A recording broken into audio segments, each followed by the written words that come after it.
동업계약서 혹은 조인벤처 계약서, 주식회사의 경우에는 주주간 계약서라고 부르는 그 동업 관계에서 반드시 챙겨야 되는 조항 정리해서 말씀드립니다.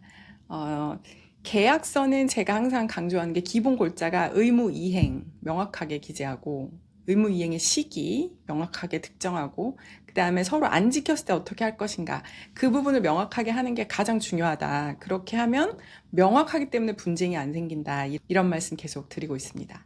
근데 이제 주주간 계약서, 동업계약서, 조인벤처 계약서는 약간 특징이 다릅니다. 의무 이행이라는 것은 보통 어떻게 생각하시냐면은 이제 출자, 납입 의무를 제일 먼저 생각하시고 그 다음에 회사를 운영해 나가면서 의무를 생각하세요.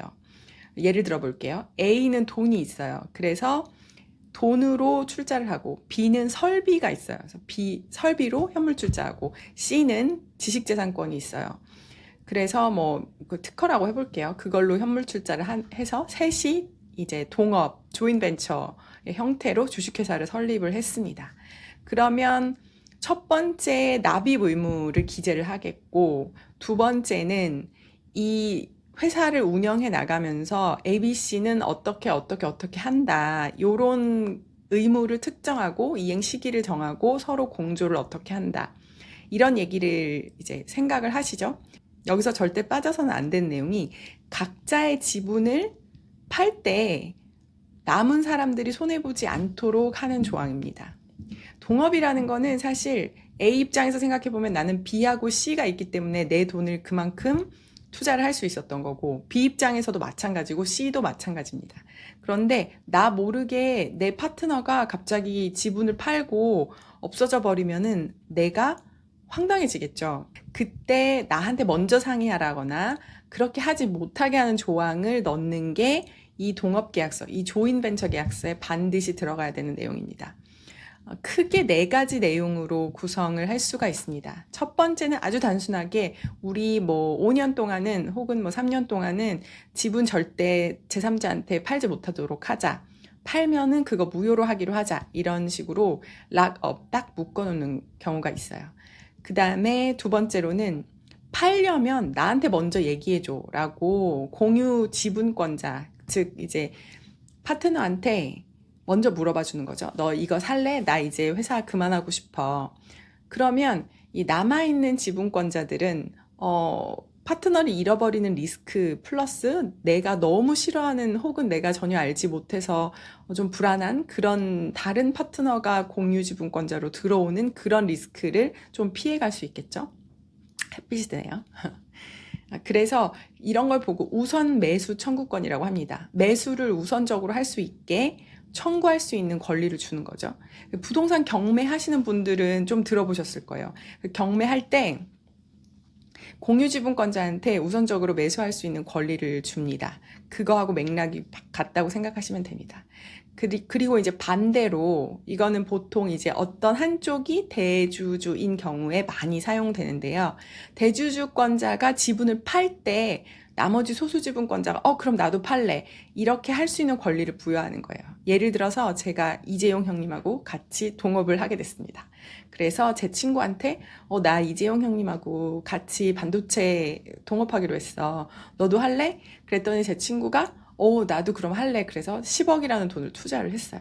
그런데 투자를 하고 한 2달 있다 보니까 이재용 형님은 지분을 다 팔고 사라지셨습니다. 그러면 제 친구 입장에서는 황당하겠죠. 나는 이재용 형님이 들어오신다고 해가지고 같이 나랑 동업하는 줄 알고 투자했는데 그렇지 않으니까 이거는 내가 생각했던 그림이랑 너무 다르잖아요.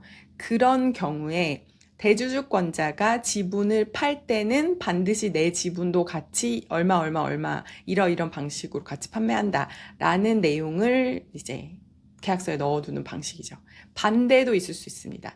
대주주권자가 내 지분을 팔 때, 대주주권자의 지분을 팔 때는 소수지분권자 얼마도 같이 판매가 된다. 같이 사야 된다. 이렇게 넣어두는 경우가 있습니다. 크게는 이렇게 네 가지 덩어리의 내용으로 구성할 수 있고, 많은 경우에는 이 조항들을 다 섞어가지고 어떤 시기에는 락업을 걸고 어떤 시기에는 뭐 우선 매수 청구권을 부여하고 또 대주주권자의 경우에는 그 매도 청구권을 부여하고 이렇게 섞어서도 많이 사용을 합니다. 그래서 여기서 중요한 거는 또한 다른 지분권자 모르게, 다른 파트너 모르게 지분을 넘기지 못하도록 하는 그런 장치도 굉장히 중요하다는 거죠. 그래서 결국에는 회사를 위한 내용이 이제 출자에 관한 내용, 납입에 관한 내용, 그 다음에 서로 이행을 어떻게 한다, 그런 내용이라고 할 수 있다면 주주 각자, 주주 간, 그리고 상대방 파트너, 나의 권리를 보호하기 위한 내용이 지금 제가 오늘 설명해 드린 내용이라고 보시면 됩니다. 그래서 회사를 설립할 때 그냥 기존에 이제 법무사분들이 가지고 계는 템플릿을 이용해서 그냥 뚝딱뚝딱 하시는 경우가 아직까지도 되게 많더라고요. 그런데 사실 회사 설립할 때 이런 조항들을 잘 챙겨 두시는 게 정말 정말 중요하고요. 예전부터 뭐 동업은 하는 거 아니다. 이런 얘기가 나온 그런 리스크들을 변호사하고 같이 정리를 해서 깔끔하고 투명하고 명확하게 정리를 해서 출발부터 깔끔하게 시작하는 것이 회사도 좋고 그 지분을 투자하신 각각의 주주님들한테도 좋습니다. 네, 그럼 오늘 여기까지 말씀드리겠습니다. 구체적으로 궁금하신 점 있으시면 연락 주시기 바랍니다. 감사합니다.